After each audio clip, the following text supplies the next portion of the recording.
जब मुझे पता चला कि हमारे घर में अडॉप्टेड लड़की, जिसे मैंने हमेशा बुरा ट्रीट किया, एक्चुअली वो मुझे पसंद करती थी, तब मेरे फैमिली ने मुझे उससे शादी करने के लिए मजबूर कर दिया। मैं हमेशा उसे नीचा दिखाता था, उसे टॉर्चर करता था, क्योंकि मुझे लगता था कि वो मेरे लायक नहीं है। इसलिए मैंने हर वो काम किया जिससे मेरा फैमिली मुझसे नफरत करे।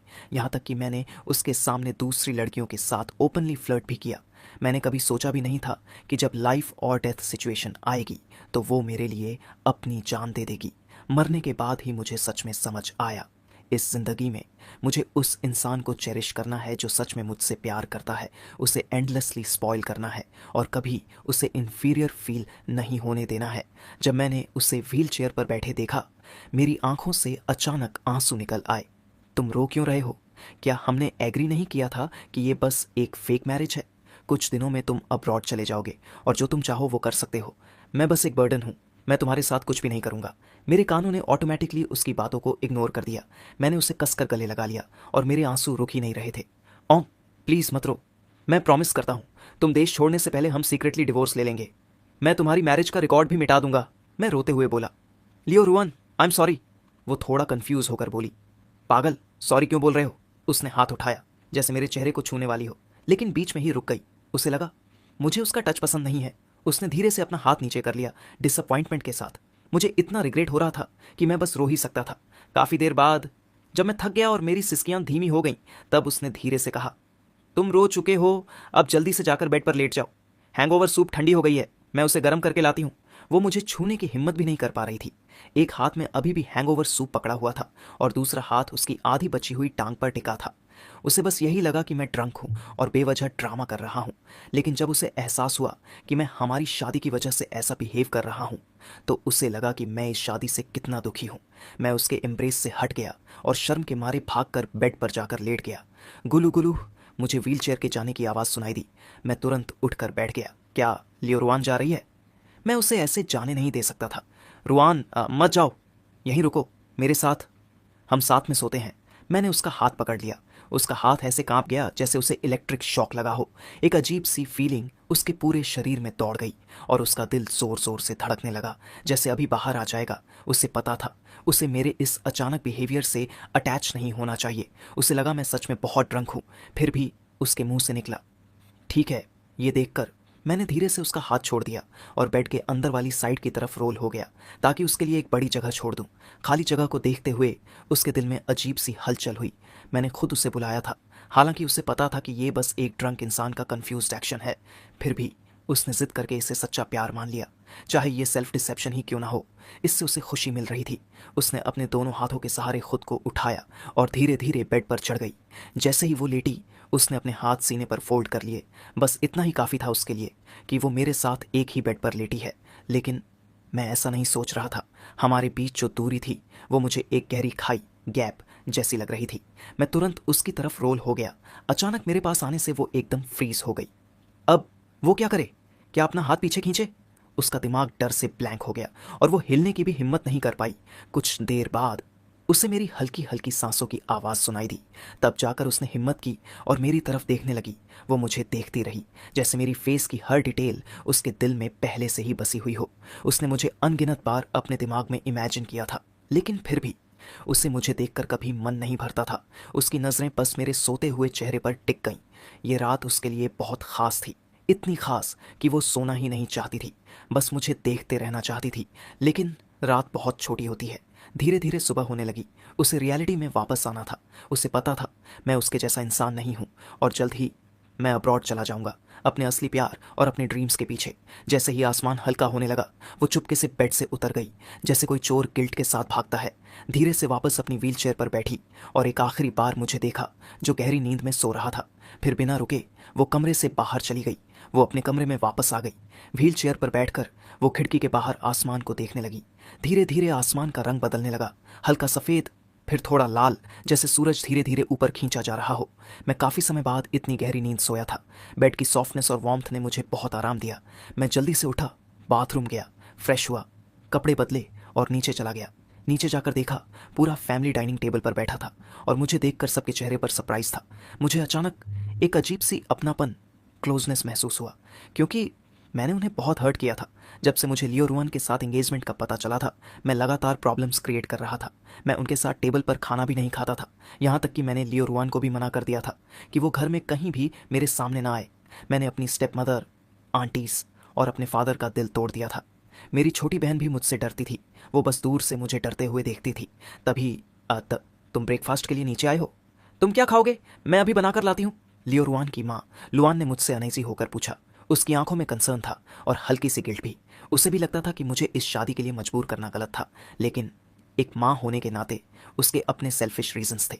उसे पता था कि लियो रुआन सच में मुझे पसंद करती है, इसलिए चाहे मैं कितना भी ड्रामा करूं वो सब सहती रही। तुम उसे इतना इंडल्ज क्यों कर रही हो? शादी के बाद भी इसका ये एटीट्यूड है। ये कब बड़ा होगा लुआन? मेरे फादर पे जेंगो गुस्से में बोले। तुमसे शादी करना तो जैसे जैकपॉट है और इसे उसकी वैल्यू ही नहीं पता। असल में उन्होंने मुझे बहुत ज़्यादा स्पॉइल किया था, इसीलिए मैं सही गलत समझ ही नहीं पाया। क्या कोई पिता अपने बेटे का बुरा चाहता है? उसकी डिसेबिलिटी को छोड़ दें तो लियो रुआन में कोई कमी नहीं थी, लेकिन उनका बेटा मैं इतना अंधा था कि पास की जेड और गोल्ड को छोड़कर एक बेकार चीज़ के पीछे भाग रहा था। मैंने जब अपने फादर का सख्त चेहरा देखा और उनकी आवाज़ सुनी तो मेरे अंदर अचानक खुशी की लहर दौड़ गई। अच्छा है, पापा अभी भी जिंदा हैं। मैंने उनकी बातों को इग्नोर किया और अचानक बचपन की तरह उन्हें गले लगा लिया। वो शॉक हो गए। काफ़ी समय हो गया था जब मैंने उन्हें ऐसे हक किया था। जब से उन्होंने दूसरी शादी की थी मैं उनसे दूर रहने लगा था। मैं हमेशा अपने अंकल के घर भाग जाता था और जब मेरी छोटी बहन पैदा हुई तो मैंने उन्हें और इग्नोर करना शुरू कर दिया। उन्हें लगता था कि मैं जेलस हूँ, लेकिन सच में वो बर्थ एक एक्सीडेंट था। जब उन्हें पता चला तब बच्चा ऑलरेडी काफ़ी डेवलप हो चुका था और लुआन की एज भी ज़्यादा थी, इसलिए अबॉर्शन रिस्की था। इसीलिए उन्होंने उसे जन्म लेने दिया। उन्होंने कभी भी दोनों बच्चों में फ़र्क नहीं किया और लुआन भी हमेशा मेरी हर विश पूरी करती थी, लेकिन फिर भी मैं उन्हें माफ़ नहीं कर पाया। मैं घर आने के बजाय अंकल के घर ही रहता था। मैंने उन्हें बहुत गलत समझा था। ठीक है, इतना बड़ा हो गया है फिर भी इमेच्योर है। ये मत समझना कि इससे सब ठीक हो गया। खाना है तो खा, नहीं तो रहने दे। अपनी आंटी को परेशान मत कर। बाहर से स्ट्रिक्ट दिखते हुए भी मेरे फादर अंदर से खुश थे। वो बस दिखावे के लिए मुझे डांट रहे थे। लुआन ने उनकी फेक स्ट्रिक्टनेस देखकर हंसते हुए कहा, ओन, अपने पापा की बातों का बुरा मत मानो। उन्हें बस गुड डील मिल गई है, इसलिए एटीट्यूड दिखा रहे हैं। बताओ तुम्हें क्या खाना है, मैं अभी बना देती हूँ। मैंने लुआन की तरफ देखा और मुझे गिल्ट महसूस हुआ। वो एक्चुअली मेरे साथ बहुत अच्छा बिहेव करती थी। यहाँ तक कि अपनी बेटी के बाद भी वो हमेशा बेस्ट चीज़ पहले मुझे देती थी और ताकि मुझे बुरा ना लगे वो अपनी बेटी के लिए नए कपड़े भी कम खरीदती थी। मैंने धीरे से कहा, मॉम रहने दीजिए, मैं आप सबके साथ ही खा लूँगा। लुआन फ्रीज हो गई। उसने अपना मुंह ढक लिया। उसकी आंखों में आंसू आ गए। ओ, तुमने अभी मुझे मॉम कहा? मेरे फादर बोले। देखो, इसे इतनी सी बात पर इमोशनल हो गई। अब ये लियो रुआन से शादी कर चुका है, तुम्हें मॉम तो बोलेगा ही। अरे मैं बस खुश हो गई, कंट्रोल नहीं हुआ। वो जल्दी से अपने आंसू पोंछने लगी। मेरे फादर ने राहत की सांस लेते हुए कहा, लगता है शादी का असर है। तुम काफ़ी मैच्योर हो गए हो। काश पहले ही ऐसे समझदार होते। उनकी बातों में छुपा ताना साफ महसूस हो रहा था। टेबल के एक कोने में लियो रुआन चुपचाप बैठी थी, सर झुकाकर कुछ भी नहीं बोल रही थी, क्योंकि सिर्फ वही जानती थी कि ये शादी असली नहीं है और कुछ ही दिनों में हम दोनों डिवोर्स लेने वाले हैं। मेरा अभी का बिहेवियर बस एक एक्ट था ताकि मॉम डैड रिलैक्स हो जाए और मैं सीक्रेटली अब्रॉड जा सकूं। मैंने पास बैठी चुपचाप लियोरॉन की तरफ देखा, फिर सीधा जाकर उसके पास बैठ गया। जैसे ही मैं बैठा, लियोरुआन तुरंत अपनी व्हीलचेयर पीछे करने लगी। वो अपने रूम में वापस जाना चाहती थी। उसे पता था मुझे उसके साथ एक ही जगह पर रहना पसंद नहीं है और वो यहाँ रहकर अभी अभी बना अच्छा एटमॉस्फेयर ख़राब नहीं करना चाहती थी। मैंने टेबल पर पड़े यूटेंसिल्स और खाना देखा, लगभग अनटच्ड था। इसने अभी खाना फिनिश भी नहीं किया, फिर जा क्यों रही है? तभी मुझे इंस्टेंटली समझ आ गया, जो कुछ मैंने अभी किया उसकी वजह से लियोरुआन यहाँ रुकने की हिम्मत नहीं कर पा रही। मैं तुरंत उठा और उसकी व्हील चेयर पकड़कर उसे वापस खींच लिया। तुमने अभी खाना फिनिश नहीं किया, फिर जा क्यों रही हो? तभी पीछे से आवाज़ आई, हाँ रियन, बैठकर खाना खाओ। अब तुम दोनों शादीशुदा हो, अच्छे से रहो। हम तो बस ग्रैंड चिल्ड्रेन का इंतज़ार कर रहे हैं। पेयान घो खुश होकर बोल रहे थे। उन्हें देखकर साफ लग रहा था कि वो बहुत खुश हैं। अगर सुबह इतनी जल्दी ना होती तो वो सेलिब्रेट करने के लिए ड्रिंक भी कर लेते। उन्हें लग रहा था शादी करना सही डिसीजन था। सर्टिफिकेट मिलने के बाद ये काफ़ी समझदार हो गया है। लियोरुआन कुछ नहीं बोली, बस चुपचाप खाना खाने लगी। लेकिन उसके लिए वो खाना ऐसे था जैसे मुंह में चबाया हुआ वैक्स हो। वो अंदर ही अंदर सोच रही थी, ये अब मेरे साथ बैठ सकता है, अपनी नफरत को सह सकता है। इसका मतलब है ये चैंगनी से कितना डीपली प्यार करता है। मेरी जो एग्रेसिव नेचर थी वो भी इसने उसी के लिए दबा दी। जितना वो सोचती गई उतना ही उसके दिल में कड़वाहट बढ़ती गई। मेरे साथ बैठकर खाना खाने में उसे बिल्कुल भी खुशी नहीं हो रही थी। उसने जल्दी जल्दी अपने बोल का खाना फिनिश किया, फिर ठंडे टोन में बोली, मैं खा चुकी हूँ, मैं अपने रूम जा रही हूँ। ये कहकर वो अपनी व्हील चेयर घुमाकर चली गई। मेरा दिल एक पल के लिए अटक गया। ये लियो रुआन इतनी अनहैप्पी क्यों लग रही है? तभी मेरी स्टेप मदर लुआन ने मुस्कुराते हुए बात संभाली। अवो, इसकी चिंता मत करो लियो, रुयन बस थोड़ी क्वाइट नेचर की है। तुम्हारे लिए इससे शादी करना भी एक सैक्रिफाइस ही है। मैंने हल्की सी स्माइल दी लेकिन कुछ बोला नहीं। तभी मेरे फादर बोले, सैक्रिफाइस कैसा? रुअन तो ओबीडियंट है, सेंसिबल है और बहुत अंडरस्टैंडिंग है। मेरे फादर चांग, वो अब लियो रुअन से और भी सेटिस्फाइड हो गए थे। उन्हें अपने डिसीजन पर पूरा कॉन्फिडेंस था। उनकी नज़र में लियो रुयान स्मार्ट है, बिजनेस समझती है और फ्यूचर में कंपनी मैनेज करने में मेरी हेल्प करेगी। उन्हें तो लग रहा था कि असल में फ़ायदा मुझे ही हुआ है। तभी लुआन ने उन्हें घूरा, बस भी कीजिए, जल्दी खाना खत्म कीजिए, आपको कंपनी भी जाना है। उसे डर था कि अगर वो ऐसे ही लियो लुआन की तारीफ करते रहे तो कहीं मैं गलत समझ ना लूं, क्योंकि मैं पहले से ही लुआन और लियो रुआन दोनों को पसंद नहीं करता था। मुझे लगता था उन्होंने मेरे फादर मुझसे छीन लिए। मेरे फादर ने मजबूरी में कहा, ठीक है, मैं ज़्यादा बोल रहा हूँ। फिर वो चुपचाप खाना खाने लगे। असल में वो डरते थे कि कहीं मैं फिर से उनसे नफरत ना करने लगूं। एक फादर होकर भी वो खुद को बहुत हेल्पलेस महसूस कर रहे थे। मेरी छोटी बहन पी मिंग याओ जब से मैं डाइनिंग टेबल पर आया था तब से उसकी नज़रें मुझ पर ही थीं। वो सीधे देखने की हिम्मत नहीं कर रही थी, बस चोरी चोरी देखती, फिर जल्दी से खाने का दिखावा करती, फिर दोबारा धीरे से मुझे देखती। इतनी बार कोई देखे और मुझे पता ना चले, ऐसा हो ही नहीं सकता। उसकी ये छोटी छोटी हरकतें देखकर मेरे दिल में हल्का सा दर्द हुआ। माओ हमेशा से मेरे करीब आना चाहती थी, अपने बड़े भाई के पास रहना चाहती थी, लेकिन पुराना मैं कांटों से भरा हुआ था। जो भी पास आता मैं उसे चुभा देता था। मेरी आंट हमेशा मेरे कान में बोलती रहती थी, स्टेप मदर आई है, मतलब स्टेप फादर भी आ गया समझो। शुरू में मुझे लुआन और लियोरुआन से इतनी नफरत नहीं थी, आखिर मैं ही अपने फादर का इकलौता बेटा था। लेकिन जब मैं 14 साल का था और लुआन प्रेग्नेंट हो गई और मेरे फादर ने उसे बच्चे को जन्म देने की परमिशन दे दी, तब मैं पूरी तरह फट पड़ा। मुझे लगा मेरी आंट की बातें सच हो गईं। मैं रिबेलियस बन गया, अपने फादर से लड़ने लगा। मुझे लगता था अगर मैं ऐसा करूंगा तो वो मेरी बहन को पैदा होने नहीं देंगे, लेकिन सब कुछ उल्टा हो गया। पेमो फिर भी इस दुनिया में आ गई और उसके बाद मैं उसे और भी ज़्यादा नफरत करने लगा। लेकिन मेरी बहन को मेरी नफरत का एहसास ही नहीं था। वो पहले मेरे पास आती थी और मुझे गैग ओल्डर ब्रदर कहकर बुलाती थी। फिर एक दिन मैंने गुस्से में उसे डांट कर भगा दिया। उसके बाद से वो बस दूर से मुझे देखने की हिम्मत करती थी। डाइनिंग टेबल पर जब उसने फिर से मेरी तरफ देखा, इस बार मैंने उसे देखकर हल्की सी स्माइल दी। वो इतना घबरा गई कि तुरंत अपना सिर बोल में झुका लिया। मैंने मन ही मन एक लंबी सांस ली। लगता है उनकी नज़र में मैं सच में किसी खतरनाक जानवर जैसा हूँ। लियो रुअन मेरे साथ रहने से डरती है और मेरी अपनी बहन मुझसे डरती है। अब मेरे पास बस एक ही ऑप्शन था, मुझे अपने एक्शन से उन्हें दिखाना होगा कि मैं बदल गया हूँ। ब्रेकफास्ट के बाद मैं अपने रूम नहीं गया। मैंने लुआन की तरफ देखकर स्माइल करते हुए कहा, मॉम, मैं माओ को स्कूल छोड़ देता हूँ। लुआन एक पल के लिए रुक गई, फिर तुरंत खुश होकर मान गई। वो माओ के रूम में गई, उसके सामने बैठकर उसका कॉलर ठीक किया और प्यार से बोली, मियो, आज आइयो, तुम्हें स्कूल छोड़ने जा रहा है, खुश हो? वो अभी भी मेरे सामने गैग बोलने से डरती थी। उसे पता था मुझे वो पसंद नहीं है, इसलिए इतने सालों में उन्होंने मुझे ऐसे ही बुलाना सीख लिया था। माओ धीरे से बोली, हाँ। उसकी आवाज़ इतनी धीमी थी जैसे मच्छर की भनभनाहट। गुड गर्ल रहना, ठीक है? लुआन ने उसके सिर पर हाथ फेरा और उसे बाहर ले आई। माओ चलो, गेज तुम्हें स्कूल ले जाएगा। मैं मुस्कुराया, आगे बढ़ा और उसका छोटा सा हाथ पकड़ लिया। मिंगयाओ अचानक मेरा हाथ पकड़ते ही अंदर से खुश हो गई, लेकिन उसने सिर नीचे कर लिया ताकि उसकी खुशी कोई देख ना सके। वो अभी छोटी थी, अपने इमोशंस छुपाना नहीं आता था, इसलिए बार बार चोरी चोरी मेरी तरफ देखती जा रही थी।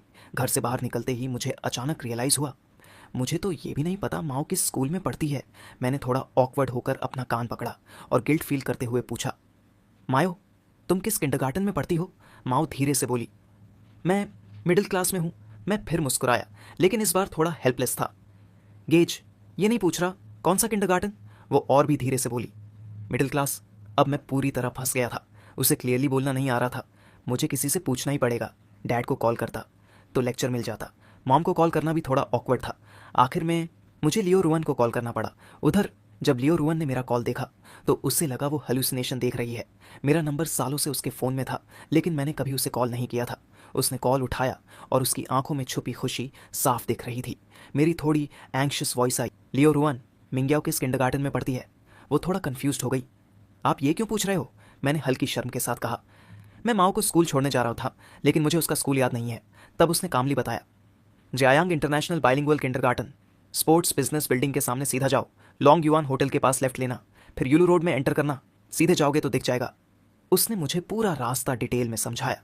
मैंने बिना नेविगेशन खोले उसके बताए रास्ते पर कार चलानी शुरू कर दी। करीब आधे घंटे बाद मैं माओ को किंडरगार्टन छोड़ने पहुंच गया। मैंने कार का बैक डोर खोला, उसका सीट बेल्ट खोला और उसे अपनी बाहों में उठाकर बाहर निकाला। उसका शरीर थोड़ा स्टिफ था, वो हिल भी नहीं रही थी, वो मुझे छूने की हिम्मत भी नहीं कर रही थी। अपने छोटे हाथ कसकर पकड़ रखे थे। उसके कान हल्के गुलाबी हो गए थे। जब मैंने उसे नीचे उतारा तो वो अभी भी मेरी वार्मथ फील कर रही थी। मियो, जल्दी अंदर जाओ, टीचर की बात सुना, ओके? मैंने उसके गाल को हल्के से पिंच किया। वो शॉक हो गई, उसका मुंह खुला का खुला रह गया। उसे यकीन ही नहीं हो रहा था कि मैं ऐसा कर सकता हूँ। चलो जाओ। मैंने उसके सिर पर हाथ फेरा। उसकी क्यूट रिएक्शन देखकर मुझे हंसी आ गई। माओ शर्म से सिर झुकाकर खुशी में थोड़ा लड़खड़ाते कदमों से स्कूल की तरफ चल दी। उसके दिल में बस एक ही ख्याल था, आज गेज कितना जेंटल है। उसने मेरे सिर पर हाथ भी फेरा। वो चाहती थी कि मैं हमेशा उसके साथ ऐसा ही बिहेव करूं। उसके लिए वो अपने सारे टॉयज भी दे सकती थी। उधर कॉल कट होने के बाद लियो रुआन नीचे आई। लुआन उसे देखकर खुश हो गई। देखा रुआन, वो अब फाइनली मैच्योर हो गया है। अब तुम उसके साथ इतना डिस्टेंस मत रखो, उससे ज़्यादा बात करो। टाइम स्पेंड करोगी तो वो तुम्हें पसंद करने लगेगा। लुआन ने सच्चे दिल से अपनी बेटी को इनकरेज किया। उसके हिसाब से रुआन बस बहुत क्वाइट है, इसलिए मैं उसे पसंद नहीं करता। मेरी एज के लड़कों को तो लाइवली लड़कियां पसंद आती हैं। लियो रुआन ने अपनी मॉम को इतना खुश देखा, लेकिन वो उसकी ये इल्यूजन तोड़ नहीं पाई। उसे अच्छे से पता था मैं बस उन्हें काम कर रहा हूँ ताकि वो गार्ड डाउन कर दें और मैं आराम से बिना किसी को बताए एब्रोड जा सकूं। उसने एक ग्लास पानी पिया, फिर अपनी व्हील चेयर घुमाई और वापस ऊपर चली गई। मैं अपनी बहन को स्कूल छोड़कर घर वापस जा ही रहा था, तभी मुझे अपने कजन श्याओ का कॉल आया। उसका नाम सुनते ही मेरी आंखों में नफरत का ज्वालामुखी फट पड़ा। पिछली जिंदगी में एक सिंगल पेरेंट फैमिली से होने की वजह से मैं फैमिली अफेक्शन को सबसे ऊपर रखता था। जब मेरे अंकल के परिवार ने मुझसे अच्छा व्यवहार किया तो मैंने उन्हें अपना ही समझ लिया। वो लोग हमेशा मेरे दिमाग में ये बात भरते रहते थे कि मेरी स्टेप मदर और उसकी बेटी मेरी इनहेरिटेंस छीनने आई हैं और मेरे पिता का प्यार बांट लेंगी। लेकिन सच्चाई कुछ और ही थी। असल में मेरे अंकल का परिवार ही असली विलन था। उनके इरादे बहुत ही खतरनाक थे। वो मेरे परिवार की पूरी वेल्थ हथियाना चाहते थे। मैंने फोन स्क्रीन पर श्याओ का इनकमिंग कॉल देखा और हल्का सा हंस पड़ा। इस जिंदगी में मुझे ऐसे फैमिली की जरूरत नहीं है। मैंने खुद को काम किया और फोन उठा लिया। श्याओ, क्या बात है? वो बोला। कजन, मैंने सुना आंटी ने तुम्हारी शादी उस क्रिपल्ड यूएन से करवा दी। ये आंटी तो हद कर रही है। हमेशा बेस्ट चीजें तुम्हारी स्टेप मदर और उसकी फैमिली को देती है और अब तुम्हें एक क्रिपल्ड लड़की से शादी करने पर मजबूर कर रही है। वो बार बार क्रिपल्ड शब्द इस्तेमाल कर रहा था, जैसे मेरे लिए खड़ा हो रहा हो। अगर मुझे ये नहीं पता होता कि वो लियो रुआन से प्यार करता है तो शायद मैं उसकी बातों में आ जाता। मैंने ठंडे अंदाज में जवाब दिया, तो क्या हुआ? मैंने उसे एक्सेप्ट कर लिया है। इस जिंदगी में कोई भी लियो रुआन को बुली नहीं करेगा। फिर मैंने थोड़ा तंज कसते हुए कहा, तुम्हें तो काफ़ी जानकारी है ना? और सुनो, आज के बाद उस शब्द का इस्तेमाल मत करना। अब से वो तुम्हारी भाभी, सिस्टर इन लॉ है। ये सुनकर वो एकदम शॉक हो गया, क्योंकि पहले मैं लियो रुआन को बहुत नफरत करता था और अब अचानक मेरा एटीट्यूड 180 डिग्री बदल गया था। मैंने जानबूझकर पूछा, क्या हुआ? कोई प्रॉब्लम है? वो तुरंत संभल गया। नहीं नहीं, कुछ नहीं, बस थोड़ा सरप्राइज हुआ कि तुम अचानक लियो रुआन के बारे में अच्छा सोचने लगे। मैंने जानबूझकर खुद को शॉलोज दिखाते हुए कहा, बस अचानक लगा लियो रुआन काफ़ी प्रिटी है। ये शादी इतना भी बुरा डील नहीं है। मेरी बात सुनकर वो अंदर से हिल गया। एक पल पहले उसे लगा था कि मैं बदल गया हूं, लेकिन असल में मैं अभी भी वही सुपरफिशियल इंसान दिख रहा था। उसे लगा मैं अभी भी उतना ही बेवकूफ़ हूं। तभी श्याओ ने चालाकी से बात घुमाई, तो फिर जेंगनी का क्या? मैंने हल्का सा साय किया और बोला, वैसे भी वो मुझे पसंद नहीं करती। छोड़ो, अब मेरे पास लियो रुआन है, उसके पीछे भागने की कोई ज़रूरत नहीं। ये सुनते ही शियाओ के होश उड़ गए। असल में वो इंतज़ार कर रहा था कि जेंगनी मुझे फिर से अपने जाल में फंसाए, ताकि वो खुद आराम से लियो रुआन के करीब जा सके। जंगनी उसके प्लान की एक इम्पॉर्टेंट फिश थी, जिससे वो मेरे और लियो रुआन के बीच दूरी पैदा करता था। शियाओ तुरंत बोला, इतनी जल्दी गिव अप मत करो। हो सकता है वो भी तुम्हें पसंद करती हो, बस हार्ड टू गेट खेल रही हो। ऐसा करो, मैं तुम्हारी और जेंगनी की मीटिंग अरेंज कर देता हूँ, तुम दोनों आराम से बात कर लेना। उसकी बात सुनकर मैं अंदर ही अंदर हंस पड़ा। मैं पहले कितना बेवकूफ़ था। हर बार जब मैं जेंगनी से मिलता था, शियाओ हमेशा वहाँ होता था। फिर भी मुझे कभी शक नहीं हुआ। उस वक्त मैं उसे फैमिली मानता था। कभी ये नहीं सोचा कि वो हर बार मीटिंग कैसे अरेंज कर लेता है। अब सोचता हूँ तो साफ है वो दोनों बहुत पहले से ही साथ थे। लेकिन इस बार मैंने मना नहीं किया। कुछ बातें थीं जिन्हें ख़त्म करना ज़रूरी था। मैंने कहा, अच्छा ठीक है, एक बार और मिल लेता हूँ उससे। श्याओ खुश हो गया। ग्रेट, मैं टाइम और प्लेस अरेंज करके भेज दूंगा। फ़ोन रखने के बाद उसे पूरा यकीन था कि मैंने अभी तक जेंगनी को छोड़ा नहीं है। उसे अंदर से जीत का एहसास हो रहा था। असल में लियू रुआन हर तरह से जेंगनी से बेहतर थी, लेकिन मेरी आंखें पहले अंधी थीं। फ़ोन रखने के बाद मैं आगे बढ़ा, तभी रास्ते में एक डेजर्ट शॉप दिखी। मुझे याद था कि लियू रुआन को स्वीट्स बहुत पसंद है, इसलिए मैंने गाड़ी रोक दी। जैसे ही मैं अंदर गया, वहाँ एक आदमी और औरत ज़ोर ज़ोर से झगड़ रहे थे। लग रहा था आदमी ने उस औरत को चीटिंग करते हुए पकड़ लिया था। तभी वो औरत चिल्लाने लगी, यूजलेस शुई फैंग, तुम किसी काम के नहीं हो। अगर तुम अपनी वाइफ को सपोर्ट नहीं कर सकते तो दूसरों को मत रोको। अगर बर्दाश्त नहीं होता तो डिवोर्स दे दो। क्या तुम्हें लगता है मुझे तुम्हारी परवाह है? ये बोलकर वो अपने स्टिल टोज में घमंड से चलती हुई बाहर निकल गई। सामने खड़ा आदमी बस हल्की सी कड़वी मुस्कान दे रहा था। उसके गाल पर थप्पड़ का निशान था और माथे पर सूजन उभर रही थी। उस पल उसके अंदर सिर्फ एक ही ख्याल था, काश वो उस औरत को खत्म कर सकता। मैं जाने ही वाला था, तभी उस औरत ने जाते जाते एक नाम चिल्लाया, शुवाय। ये नाम सुनते ही मैं रुक गया। उस नाम ने मुझे तुरंत रोक दिया। मुझे याद आया, जेंगनी के पास एक बेहद डेंजरस राइट हैंड मैन था जिसका नाम था शू योंग। वो बहुत ही चालाक, कैलकुलेटिंग और स्ट्रैटेजी में एक्सपर्ट था। सबसे इंपॉर्टेंट बात, वो जांगनी के लिए पूरी तरह लॉयल था। जांग कॉर्पोरेशन का आधा एम्पायर उसी ने खड़ा किया था। मैं उसे कैसे भूल सकता था? अब जब मैं रिबॉर्न हो चुका हूँ तो मुझे जांगनी के हाथ काटने ही होंगे, और इस समय शुयोंग अभी तक जांगनी से मिला नहीं होगा। मतलब ये मेरा मौका है उसे अपने साइड में लेने का। मैंने ध्यान से उस आदमी को देखा और कंफर्म हो गया, ये सच में वही शुयोंग था। मुझे यकीन नहीं हुआ कि इतना पावरफुल आदमी इतनी बुरी हालत में होगा। अपनी वाइफ से चीट भी हुआ और ऊपर से मार भी खाई। लेकिन मैं जानता था, इंसान सबसे ज़्यादा वीक तब होता है जब वो अपनी लोएस्ट पॉइंट पर होता है। अगर मैं अभी उसकी मदद करूं तो वो फ्यूचर में ज़रूर मेरे लिए काम करेगा। और सच कहूं तो मैं उसे सिर्फ हेल्प नहीं करना चाहता था, मैं उसे खरीदना चाहता था। क्योंकि वो रूथलेस तो है लेकिन लॉयल भी है और एहसान कभी नहीं भूलता। मैं उसके पास गया, हल्की मुस्कान के साथ बोला, मिस्टर शू, क्या आप जॉब चेंज करने में इंटरेस्टेड हैं? शू योंग ने मुझे ऊपर से नीचे तक देखा और हंस पड़ा। किड, लगता है तुमने ज़्यादा पढ़ाई नहीं की। क्या मैं तुम्हें कोई रिच आदमी लगता हूँ? अगर स्कैम करना है तो किसी अमीर को ढूंढो, मैं तो खुद खाली हूँ। मैं फिर से हंस पड़ा। भाई, आपने गलत समझा, मैं सच बोल रहा हूँ। मैं पे कॉरपोरेशन का एल्डेस्ट यंग मास्टर हूँ और मैं आपको ऑफिशियली इनवाइट कर रहा हूँ कि आप पे कॉरपोरेशन ज्वाइन करें। सैलरी आपकी करंट सैलरी से डबल होगी और आपको मैनेजमेंट पोजीशन भी मिलेगी। पोजीशन बहुत हाई नहीं होगी, लेकिन आपकी एबिलिटी के हिसाब से आप जल्दी प्रमोट हो जाओगे। मैं सच में बिजनेस कार्ड निकाल कर प्रूफ देना चाहता था, लेकिन प्रॉब्लम ये थी, मैं अभी स्टूडेंट था और कंपनी ऑफिशियली ज्वाइन भी नहीं की थी। शुयोंग फिर से हंसा। पे कॉरपोरेशन का यंग मास्टर, हिम्मत तो है तुम्हारी ऐसा बोलने की, लेकिन बेनिफिट्स सुनकर टेम्पटिंग ज़रूर लग रहा है। अनफॉर्चुनेटली मैं कुछ खास नहीं हूँ, मेरी एबिलिटी भी एवरेज है। शायद मैं इस काम के लायक नहीं हूँ। इतना कहकर वो जाने लगा। उसे लगा मैं बस एक बेकार की बात करने वाला लड़का हूँ। मैंने तुरंत उसे रोका। मिस्टर शू, एच यूनिवर्सिटी से फाइनेंशियल मैनेजमेंट में ग्रेजुएशन करने वाला हाई अचीविंग स्टूडेंट क्या ये जॉब हैंडल नहीं कर सकता? मेरी बात सुनकर शू योंग वहीं रुक गया। वो मुड़ा और मुझे ध्यान से देखने लगा। तुम मुझे जानते हो? उसके चेहरे पर डाउट साफ दिख रहा था।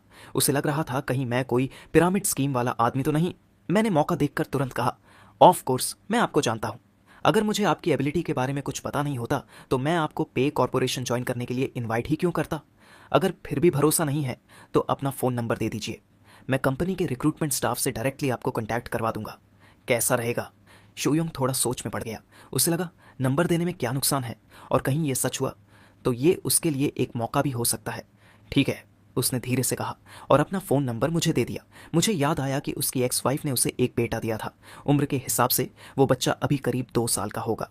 मैंने अपने हाथ में पकड़ा डिज़र्ट उसकी तरफ बढ़ाया और कहा, ब्रदर शू, ये आपके बेटे के लिए है।